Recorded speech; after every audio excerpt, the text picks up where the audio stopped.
आप सभी को जय मसीह की। मैं पास्टर आकाश गौर स्वागत करता हूं आप सभी का इस चैनल में परमेश्वर के जीवित वचन के लिए। परमेश्वर के अजीजों, एक बहुत ही सेंसिटिव क्वेश्चन या टॉपिक को लेकर आज मैं आपके बीच में आया हूं। ये क्यों सेंसिटिव है या क्यों बहुत ज़्यादा इम्पॉर्टेंट है, क्यों बहुत ज़्यादा ज़रूरी टॉपिक है? क्योंकि ये फाइनेंशियल टॉपिक है। कुछ देने के बारे में आज मैं बात करने वाला हूँ और जिसके बारे में ज़्यादातर लोग कंफ्यूज रहते हैं या जिसके बारे में लोग सुनना नहीं चाहते हैं, जानना नहीं चाहते हैं। उस विषय को लेकर आज मैं आपके बीच में कुछ तथ्यों को, कुछ बातों को रखना चाहता हूँ। मेरी प्रार्थना है पवित्र आत्मा से कि आपके समझ को खोले, आपको ज्ञान और बुद्धि से भरे, ताकि आप परमेश्वर के वचन को समझ सके। क्या एक विश्वासी को दशमांश देना जरूरी है? क्या एक विश्वासी को टाइथ देना जरूरी है? जरूरी है तो क्यों जरूरी है? कितना देना चाहिए? कैसे देना चाहिए? इस विषय पर आज मैं बात करूंगा। मैं ज़्यादातर टाइथ या दशमांश को लेकर बात नहीं करता हूं।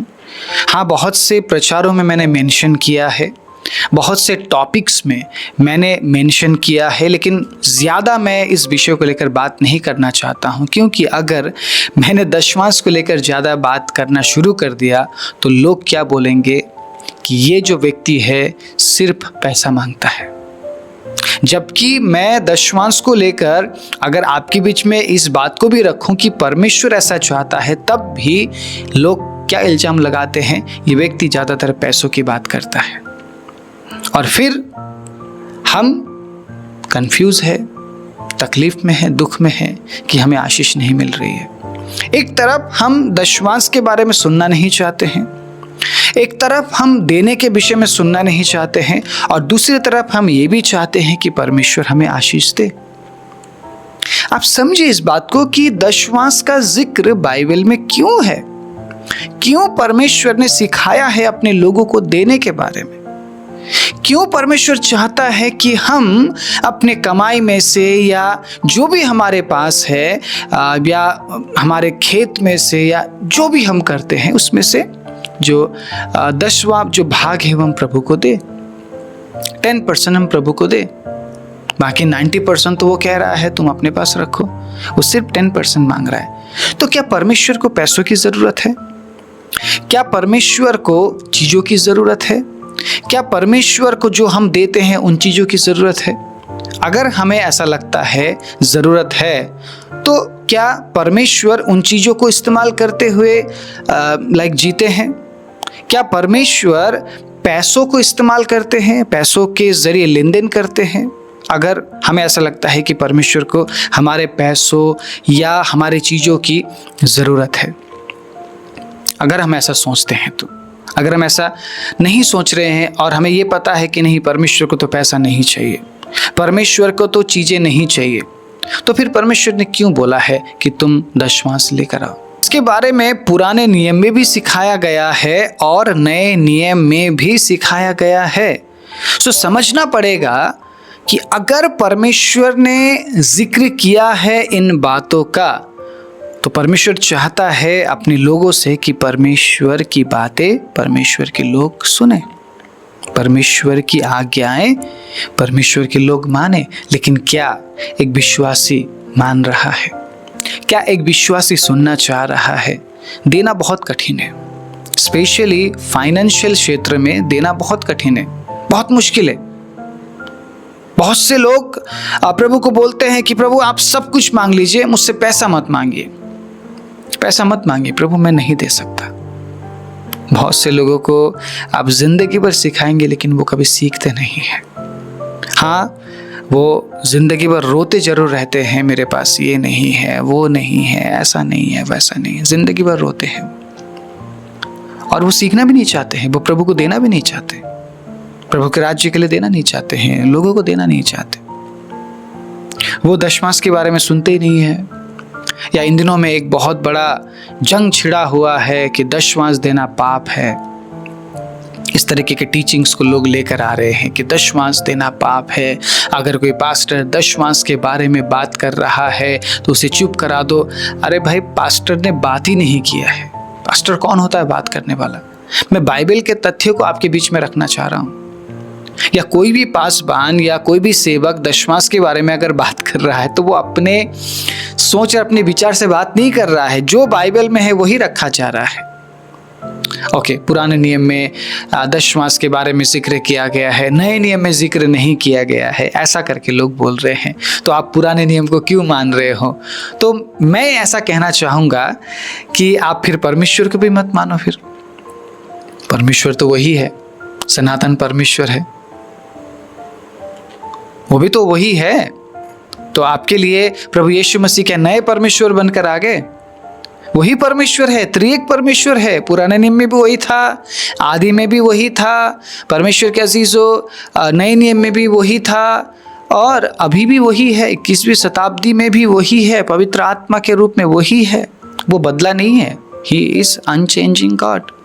वो कभी ना बदलने वाला परमेश्वर है। परमेश्वर के अजीजों, समझिए इस बात को। अगर हम ऐसा कह रहे हैं कि देखो पुराने नियम में दशमांश के बारे में जिक्र किया गया है, नए नियम में नहीं किया गया है, इसका मतलब क्या? परमेश्वर छोड़ दे रहा है? परमेश्वर नहीं चाहता है कि परमेश्वर के लोग उस आज्ञा को माने? आप समझिए इस बात को। चोरी ना करना अगर पुराने नियम में लागू है तो नए नियम में भी लागू है। प्रभु यीशु मसीह के आने के बाद आपको लाइसेंस नहीं मिल गया है कि आप चोरी करें। अगर पुराने नियम में व्यभिचार को लेकर जिक्र किया गया है कि व्यभिचार गलत है, तो नए नियम में भी प्रभु यीशु मसीह ने बोला है कि व्यभिचार गलत है। बल्कि जो नया नियम है 2 कदम आगे है। पुराने नियम में जब संबंध बनाए जाते थे उसके बाद व्यभिचार का इल्जाम लगाया जाता था, लेकिन नए नियम में आप सोचते हैं और आप व्यभिचार कर बैठते हैं। तो आप खुद सोचिए, पुराने नियम के लोग ज्यादा पापी थे या नए नियम के लोग ज्यादा पापी हैं? आप अपनी सोच को कितना कंट्रोल कर लेंगे? इसीलिए मैंने कहा है कि पश्चातापी जीवन जीना बहुत जरूरी है। हम हर दिन क्या करते हैं हमें नहीं पता चलता। हमारा मन क्या सोच रहा है, क्या चाह रहा है, कई बार हमें पता ही नहीं चल पाता है। लगे होते हैं बहुत कुछ सोचने में। आपको किसी के साथ संबंध बनाने की जरूरत भी नहीं है। नए नियम में आप व्यभिचार में गिर जाते हैं सिर्फ अपनी सोच की वजह से। पुराने नियम में जो व्यभिचार को लेकर आज्ञाएं थी वो इस तरीके का नहीं था, ठीक है, जो नए नियम में हुआ है। आप समझिए इस बात को। पुराने नियम में इंस्टेंट न्याय, मतलब तुरंत न्याय किया जाता था। आपने व्यभिचार किया, आपका न्याय किया जाएगा। लेकिन नए नियम में न्याय किया जाएगा, लेकिन बाद में, अभी नहीं। ग्रेस हम पाते हैं नए नियम में। इसका मतलब ये नहीं कि सारी बातों को परमेश्वर ने बदल दिया। परमेश्वर काम वही चाहता है, लेकिन तरीका बदल गया है। आप खुद मुझे बताइए कि नए नियम में क्या परमेश्वर व्यभिचार से खुश होता है? नहीं होता है, राइट? तो क्या नए नियम में परमेश्वर नहीं चाहेगा कि हम परमेश्वर के राज्य के लिए दें? अगर आप व्यभिचार को लेकर ऐसा मान रहे हैं कि नए नियम में प्रभु यीशु मसीह और ज़्यादा सख्त हो गए हैं व्यभिचार को लेकर, तो क्या देने के मामले में प्रभु यीशु मसीह और सख्त नहीं हुए? आपको क्या लगता है? हर बात को इस तरीके से कंपेयर करना, पुराने नियम में ये लिखा है, नए नियम में लिखा है। बाइबल आपके पास है, पुराने नियम भी आपका है और नया नियम भी आपका है। सेम उसी परमेश्वर का वचन है जो पुराने नियम में था, जो नए नियम में है, और जो आज परमेश्वर के अजीजों काम कर रहा है वही परमेश्वर है। तो हमें समझना पड़ेगा कि पुराना नियम भी उसी परमेश्वर का दिया है और नया नियम भी उसी परमेश्वर का दिया हुआ है, बस काम करने का तरीका बदल गया है। इसका मतलब ये नहीं कि हम उसे बिल्कुल बंद कर दें या उसके खिलाफ हो जाएं। आप पुरानी नियम के हर एक बातों के खिलाफ हो जाइए। फिर अगर आप दशमांश को लेकर खिलाफ हो रहे हैं तो हर बात को लेकर खिलाफ हो जाइए। आप जितनी भी बातें पुराने नियम में बताई गई हैं, हर बात को लेकर खिलाफ हो जाइए। आप पुराने नियम अपने बाइबल से हटा दीजिए, सिर्फ नए नियम रखिए। क्या ये पॉसिबल है? क्या ये हो सकता है? क्या ऐसा करना चाहिए? नहीं करना चाहिए। हमें पुराना नियम और नया नियम दोनों को लेकर चलना पड़ेगा। लेकिन हम पुराने नियम के अनुसार जीवन नहीं जीते हैं, लेकिन सीखते तो है। हालेलुया। हम नए नियम के अनुसार जीवन जीते हैं और हमारा जो न्याय है वो नए नियम के अनुसार होगा, पुराने नियम के अनुसार नहीं। लेकिन क्या पुराने नियम को इस बात के लिए हम हटा दे, निकाल दे, बाइबल से अलग कर दे? नहीं, हमें पढ़ना पड़ेगा, हमें जानना पड़ेगा, परमेश्वर के बारे में अगर डीपली आप जानना चाहते हैं तो पुराने नियम में ही आपको पता चलेगा उसके नियम के बारे में कि वो कैसा परमेश्वर है। हालेलुया। आप पुराने नियम में उसे समझते हैं, उसके बारे में जान पाते हैं कि मेरा परमेश्वर गुस्सा भी करता है, मेरा परमेश्वर प्यार भी करता है, मेरा परमेश्वर चंगा भी करता है, मेरा परमेश्वर ठीक है पूरी तरह से नाश भी कर देता है। पुराने नियम में आपको पता चलेगा, लेकिन नए नियम में आपको सिर्फ प्रेम के बारे में बताया जा रहा है, न्याय के बारे में बताया जाएगा, लेकिन पर्टिकुलर टाइम में। हालेलुया। आपको टाइम दिया जा रहा है ताकि आप अपने आप को सही कर सके। लेकिन पुराने नियम में इंस्टेंट जज किया जाता था, तुरंत न्याय किया जाता था। सो एक विश्वासी को क्या दशमांश देना चाहिए? पुराने नियम के अनुसार अगर आप ठीक है उत्पत्ति 4 अध्याय 3 आयत को निकालें, उत्पत्ति 4 अध्याय उसके 3 आयत को मैं पढ़ना चाहूँगा आपके बीच में। सो यहाँ पर कैन और हाबिल के बारे में लिखा हुआ है। सो कुछ इस तरीके से है, कुछ दिनों के पश्चात कैन यहोवा के पास भूमि की उपज में से कुछ भेंट ले आया और हाबिल भी अपने भेड़ बकरियों के कई एक पहलौठे बच्चे भेंट चढ़ाने ले आया और उनकी चर्बी भेंट चढ़ाई। और यहोवा ने हाबिल और उसकी भेंट को तो ग्रहण किया, परंतु कैन और उसकी भेंट को उसने ग्रहण ना किया। ओके, इस बात को समझते हैं। पुराने नियम में ठीक है जब मनुष्य की शुरुआत थी, कोई वहाँ पे बाइबल टीचर नहीं था या परमेश्वर की आज्ञाएं उनके पास नहीं थी, ठीक है, वचन नहीं था, स्वयं परमेश्वर उनके साथ था, लेकिन इस तरीके का ना कोई किताब उनके पास नहीं था। समझिए इस बात को, बड़े ध्यान से समझिए, ठीक है। और वचन उनके पास नहीं था, तो किसने उनको बताया कि पहलौठे परमेश्वर के पास लेके जाना चाहिए, पहला उपज परमेश्वर के पास लेकर जाना चाहिए? किसने बताया? किसने बताया? स्वयं परमेश्वर ने बताया। सो देने के बारे में पासवान नहीं सिखा रहा है, परमेश्वर स्वयं सिखा रहे हैं। देने के बारे में कोई प्रॉफिट एपोस्टल नहीं सिखा रहा है, ये इंसान की उपज है ही नहीं, इंसान का विचार है ही नहीं, स्वयं परमेश्वर ने सिखाया है और उत्पत्ति से ही सिखाया है। अगर सिर्फ नए नियम में या बाद में ठीक है बहुत ज़्यादा जब लोग बढ़ गए, लोग कमाने लगे, लोग खेती करने लगे, उस समय में अगर परमेश्वर मांग रहे होते या उस समय में परमेश्वर सिखा रहे होते तो अलग बात था। लेकिन परमेश्वर के अजीज़ों समझना पड़ेगा, शुरुआत से ही ऐसा हो रहा था। शायद आदम भी देता होगा, ठीक है, हवा भी देती होगी, इसलिए उनके बच्चों ने सीखा है। समझ रहे हैं आप? सो परमेश्वर ने स्वयं सिखाया है अपने लोगों को। आदम को अदन की वाटिका से तो निकाल दिया, लेकिन परमेश्वर के अजीजों अपने नजर में से तो नहीं दूर किया ना, अपने नजर के सामने से तो दूर नहीं किया था आदम हवा को, कैन हाबिल को। परमेश्वर ने सिखाया है उनको। कैसे सिखाया है हमें नहीं पता, लेकिन सिखाया है। सो पुराने नियम के अनुसार परमेश्वर स्वयं देने के बारे में सिखाने वाला परमेश्वर है। ओके, अब मलाकी 3 उसके 10 को पढ़ेंगे तो वहां पे कुछ इस तरीके से लिखा है, सारे भेंट, ठीक है, दशवांश, यहां पे दशवांश का जिक्र किया गया है। सारे दशवांश भंडार में ले आओ और मेरे भवन में भोजन वस्तु रहे। और सेनाओं का यहोवा यो कहता है कि ऐसा करके मुझे परखो कि मैं आकाश के झरोखे तुम्हारे लिए खोलकर तुम्हारे ऊपर अपरंपार आशीष की वर्षा करता हूं कि नहीं। अब ये स्वयं परमेश्वर का वचन है, स्वयं परमेश्वर बोल रहे हैं। परमेश्वर किसी के जरिए बात नहीं कर रहे हैं, स्वयं परमेश्वर का अपना आवाज है कि परमेश्वर क्या चाह रहे। सारे दशवांश। अब दशवांश का मतलब सिर्फ कमाया हुआ पैसा नहीं है। दशवांश का मतलब परमेश्वर के अजीजों 10% है और वो पहला है। मान लीजिए आपको सैलरी मिला, सैलरी मिलते ही आप 10वां अंश निकालते हैं प्रभु के राज्य के लिए। सो वो पहला है, ठीक है। आप कुछ भी करने से पहले प्रभु के राज्य के लिए निकाल रहे हैं।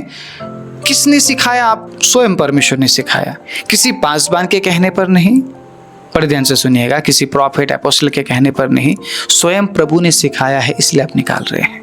आगे मैं समझाऊंगा क्यों निकाल रहे हैं हम, क्यों हमें देना चाहिए, ठीक है। सो पुराने नियम के अनुसार अगर आप दशवांश दे रहे हैं तो उसके वजह से क्या होगा? परमेश्वर के भवन में भोजन वस्तु रहेगी। और उन तमाम नीडी लोगों तक मदद पहुंचेगी जिन तक प्रभु मदद पहुंचाना चाहता है। मान लीजिए परमेश्वर एक व्यक्ति को देख रहे हैं कि वो बहुत गरीब है, असहाय है। परमेश्वर उस व्यक्ति तक मदद कैसे पहुंचाएगा? स्वर्ग से पैसा गिराएगा? स्वर्ग से मन्ना गिराएगा? स्वर्ग से कपड़े गिराएगा? नहीं गिराएगा। इसी संसार के लोगों को इस्तेमाल करेगा ताकि उन नीडी ज़रूरतमंदों तक मदद पहुंचे। तो उन ज़रूरतमंदों तक मदद कैसे पहुंचेगी अगर आप दशमांश नहीं देंगे? तो समझ रहे हैं आप परमेश्वर क्या चाह रहा है? परमेश्वर सिखा रहा है देने के बारे में, क्योंकि परमेश्वर स्वयं देने वाला परमेश्वर है। तो आप अगर पूछेंगे परमेश्वर ने क्या दिया, तो मेरे पास हिसाब है, ठीक है। आप धूप लेते हैं, परमेश्वर ने दिया है। आप हवा महसूस करते हैं, परमेश्वर ने दिया है। आप बारिश देखते हैं, परमेश्वर ने दिया है। आप पृथ्वी देखते हैं, परमेश्वर ने दिया है। आप पहाड़ पर्वत देखते हैं, परमेश्वर ने दिया है। आप देखते हैं, ठीक है, अच्छे अच्छे फ्रूट्स जिसे आप खाकर आप अच्छा हेल्दी लाइफ जीते हैं, परमेश्वर ने दिया है। ज़मीन में जो फसल उगते हैं, परमेश्वर ने दिया है। जो भी इस संसार में आपको दिखता है परमेश्वर का दिया हुआ है, क्योंकि जो चीज़ें परमेश्वर ने संसार में रखी उन्हीं चीज़ों को इस्तेमाल करके लोगों ने बाकी चीज़ें बनाई हैं, जिन्हें इस्तेमाल करते हुए आप बोलते हैं कि ये उस व्यक्ति ने बनाया है, उस व्यक्ति ने बनाया है। सो उस बनाने वाले व्यक्ति को किसने बनाया है, वो सबसे इम्पोर्टेंट है, ठीक है। मैं बनाया गया हूँ, आप बनाए गए हैं। हम अपने ऊपर घमंड करेंगे तो परमेश्वर के अजीज़ों हमें कुछ भी नहीं मिलेगा। लेकिन हम अगर हमारे बनाने वाले के ऊपर घमंड करेंगे तो परमेश्वर के अजीज़ों हमें और आशीष मिलेगी। तो समझिए इस बात को कि परमेश्वर देना सिखा रहे हैं, क्योंकि परमेश्वर स्वयं देने वाला परमेश्वर है। परमेश्वर ने हमें सांस दिया है, परमेश्वर ने हमें जीवन दिया है, परमेश्वर ने हमें अच्छा रूप दिया है, आकार दिया है, नाम दिया है, परिवार दिया है, बच्चे दिए हैं, अच्छा जॉब दिया है, सब कुछ परमेश्वर ने दिया है। तो परमेश्वर के राज्य के लिए 10% निकालना बहुत बड़ी बात नहीं है, बड़ी बात नहीं होनी चाहिए।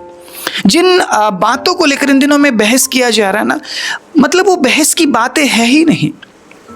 परमेश्वर ने स्वयं सिखाया है दशमांश दो, तो हमें देना पड़ेगा। हालेलुया। जिस तरीके से आप इस संसार में रहते हैं तो आपको टैक्स देना पड़ता है। आप किसी भी चीज़ को खरीदते हैं, आपको टैक्स देना पड़ता है। आप इंडिया में रहते हैं, आपको टैक्स देना पड़ता है। अमेरिका में रहते हैं, आपको टैक्स देना पड़ता है। क्यों टैक्स देना पड़ता है? क्योंकि आप उस देश में रह रहे हैं, आप उस देश के सिस्टम को इस्तेमाल कर रहे हैं, और आपके टैक्स के पैसे से ही वो देश चलता है, ठीक है, देश का इकोनॉमी चलता है। सो आप इसीलिए देते हैं। तो किसी नेता के दो बोलने से हम नहीं दे रहे हैं।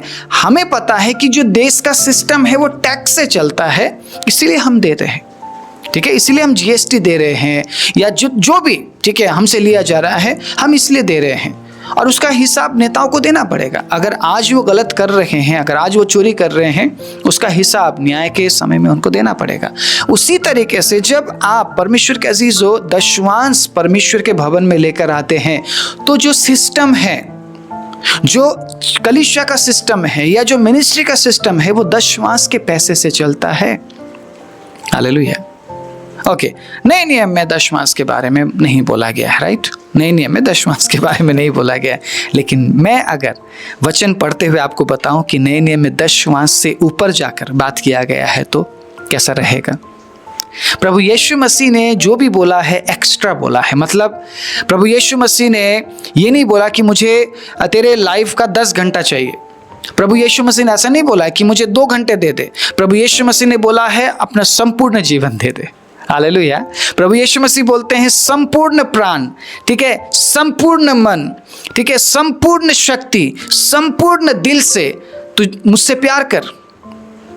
प्रभु यीशु मसीह आपके थोड़े से प्यार को नहीं चाह रहा है, वो आपका सब कुछ मांग रहा है, ठीक है। वो आपके जीवन को मांग रहा है, वो आपके समय को मांग रहा है, आपके समर्पण को मांग रहा है। तो उसमें मुझे नहीं लगता कि प्रभु यीशु मसीह सिर्फ 10% मांग रहे हैं, मुझे लग रहा है कि प्रभु 100% मांग रहे हैं। समझ पा रहे हैं आप? इसीलिए नए नियम में दशमांश का जिक्र नहीं किया गया है, नए नियम में उदारता से देने के बारे में जिक्र किया गया है। सो मैं ऐसा कहना चाहूँगा, नए नियम में 20 से लेकर 30% के बारे में बात किया गया है। अगर हम मत्ती 6 अध्याय उसके पहले आयत को पढ़े तो यहाँ पे देने के बारे में लिखा गया है। तो देने वाला व्यक्ति कैसा होना चाहिए आप पढ़ सकते हैं, ठीक है, ज़्यादा समय नहीं है बोलकर मैं नहीं पढ़ रहा हूँ, आप पढ़ सकते हैं। वहाँ पे लिखा गया है कि अगर तुम दान दे रहे हो तो तुम ढोल नगाड़े बजाकर लोगों को मत बताओ कि मैं आज दान दे रहा हूँ, तुम ये मत दिखाओ कि तुम देने वाले हो, लोगों को मत दिखाओ। सो नए नियम में ऐसा बोला जा रहा है, चुपके से दो ताकि किसी को ना पता चले, सिर्फ पिता को पता चले, क्योंकि पिता तुम्हें गुप्त में देखता है। अगर आप देते वक्त ये दिखाना चाह रहे कि मैं दे रहा हूँ, देखो मैं सबसे ज़्यादा दे रहा हूँ, तो आपको प्रतिफल नहीं मिलेगा। इस बात को प्रभु यीशु मसीह ने मत्ती 6 अध्याय में जिक्र किया है, ठीक है। उसी के साथ अगर मैं लूका 21 अध्याय उसके दूसरे आयत से पढ़ूं तो वहाँ पे हम कंगाल विधवा के दान के बारे में पढ़ते हैं कि जो अमीर लोग थे उन्होंने ज़्यादा दिया परमेश्वर के राज्य के लिए, लेकिन एक कंगाल विधवा ने उतना दिया जितना उसके पास था, मतलब उसने सब कुछ दे दिया। 2 दमड़ी उसके पास थी, उसने सब कुछ दे दिया। तो कंगाल विधवा का जिक्र किया गया है और प्रभु यीशु मसीह ने बोला है इसने सबसे ज़्यादा दिया है। तो नए नियम में ये नहीं देखा जा रहा है कि कितना दे रहे हैं आप, नए नियम में ये देखा जा रहा है कि आप दिल से दे रहे हैं या नहीं। अगर आप मान लीजिए 100 रुपये दे रहे हैं तो प्रभु चाह रहा है कि आप दिल से दें। और अच्छी बात पता क्या है, दिल से जब एक व्यक्ति देगा ना, वो 100 रुपये नहीं देगा, ठीक है। कंजूस देते हैं 100 रुपये 200 रुपये, जो दिल से दे रहा है वो ज़्यादा देगा। Praise the Lord. दिल से जो देते हैं वो ज़्यादा देते हैं। मैं अगर विलियम कॉलगेट के बारे में बात करूं, या ऐसे बहुत से लोग हैं जिन्होंने अपना सब कुछ प्रभु के राज्य के लिए दे दिया, लेकिन उन्हें कभी कमी नहीं हुआ। मैंने मेरे परमेश्वर को बहुत अच्छे से एक्सपीरियंस किया है, मुझे कभी कमी नहीं हुआ है, कमी का सामना नहीं करना पड़ा है। परमेश्वर के अजीजों, देने वाले बने। नए नियम में दशमांश के बारे में नहीं, नए नियम में 20% के बारे में, 30% के बारे में बात किया गया है। अगर आप लूका 6 उसके 38 को पढ़ते हैं तो लिखा हुआ है जो देते हैं उन्हें दिया जाएगा, और इतना दिया जाएगा कि वो उमड़ेंगे, उमड़ के बाहर आ जाएंगे। Hallelujah, praise the lord, hallelujah. प्रभु चाह रहा है कि आप ज्यादा दे ताकि आपको ज्यादा मिले। अगर आप कंजूसी से थोड़ा सा देंगे तो आपको थोड़ा ही रिटर्न में मिलेगा, लेकिन ज्यादा बोएंगे तो ज्यादा मिलेगा। ओके, आगे मैं कुछ और बातें रखूंगा। 2 कुरिन्थी 9 उसके 7 के अनुसार पौलुस क्या कह रहे हैं, हर एक जन जैसा मन में ठाने वैसा ही दान करे, ना कुड़ के और ना दबाव से, क्योंकि परमेश्वर हर्ष से देने वालों से प्रेम रखता है। अब हर्ष से देने वाला कौन है? जो ये नहीं देखता है कि मैं कितना दे रहा हूं, वो दिल से देता है। और जो दिल से देता है, परमेश्वर के अजीजों, वो ज्यादा ही देता है, वो ज्यादा ही देता है। Praise the Lord. अगर आप प्रभु के राज्य के लिए दे रहे हैं तो किसको फायदा होगा? किसको फायदा होगा? अगर वो पैसा सही हाथ में जाता है तो नीडी लोगों तक पहुंचेगा, कलीसिया की जरूरत पूरी होगी। कलीसिया चलाने के लिए पैसों की जरूरत पड़ती है, इसीलिए परमेश्वर ने अपने लोगों को तैयार किया ताकि कलीसिया के काम ना रुके, सेवकाई के काम ना रुके, जो ज़रूरतमंद है उन तक मदद पहुँचे। कई बार हमने देखा है कलीसिया के लोग नीडी लोगों तक पहुँचते हैं, गरीब लोगों तक पहुँचते हैं, जैसे कि प्रभु यीशु मसीह ने जिनके पास खाना नहीं था उन्हें खाना दिया, जिनके पास कपड़े नहीं थे उन्हें कपड़े दिए। और प्रभु यीशु मसीह ने ये भी बोला है, अगर तेरे पास 2 है तो 1 दे दे। परमेश्वर चाहता है कि हम देने वाले बने। सो बात यहाँ पर सिर्फ 10% की नहीं है, बात उदारता से देने वाली है। हम 10% देना है, दशमांश देना है बोलकर बहस करते रह गए, और परमेश्वर के अजीजों, समय हमारे हाथ से निकल गया कि हम 20% और 30% दे। प्रभु अब आपसे दशमांश नहीं चाहता है, प्रभु आपसे 20% चाहता है, प्रभु आपसे 30% चाहता है। मान लीजिए आप अपने कलीसिया में दशमांश देते हैं, वहाँ तक सीमित मत रहिए। अगर मौका मिल रहा है किसी को मदद करने की, उसे मदद कीजिए। मौका मिल रहा है किसी को हेल्प करने की, हेल्प कीजिए। एक्स्ट्रा देने के बारे में सोचिए, क्योंकि जब आप एक्स्ट्रा देते हैं आपको एक्स्ट्रा वापस मिलता है। मैं पर्टिकुलर किसी का नाम लेकर नहीं बोल रहा हूँ कि आप इसे दीजिए उसे दीजिए। पवित्र आत्मा अगुवाई करता है तो दीजिए, ठीक है? और दिखाने के लिए मत दीजिए, नियम को मानने के लिए मत दीजिए कि मैं दशमांश दे रहा हूं, प्रभु ने मुझे बोला है। नो नो नो, इसलिए नहीं। अगर आप सिर्फ दशमांश देने के बारे में सोचेंगे तो आप जिंदगी भर सिर्फ दशमांश देंगे, आप 20% या 30% नहीं देंगे। आप समझ रहे हैं?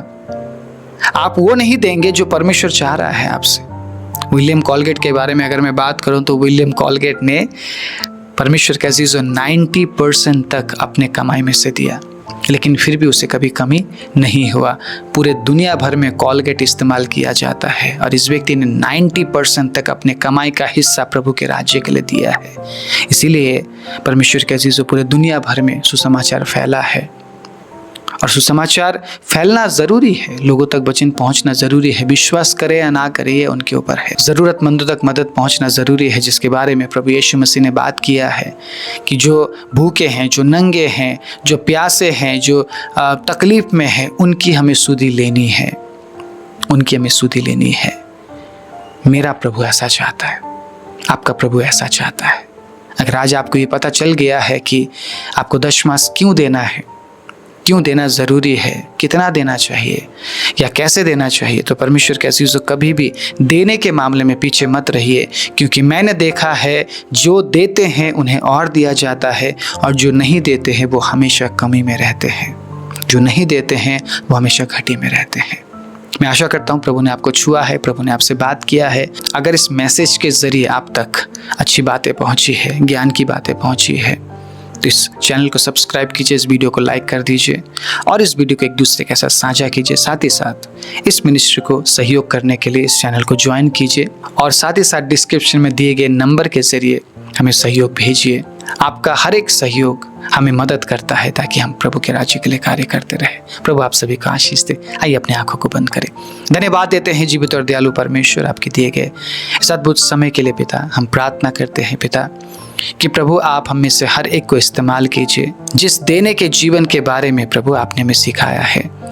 प्रभु उस जीवन में हम आगे बढ़ सकें और पिता हम ज़्यादा से ज़्यादा देने वाले बने, क्योंकि आपने दिया है और आपने देना सिखाया है।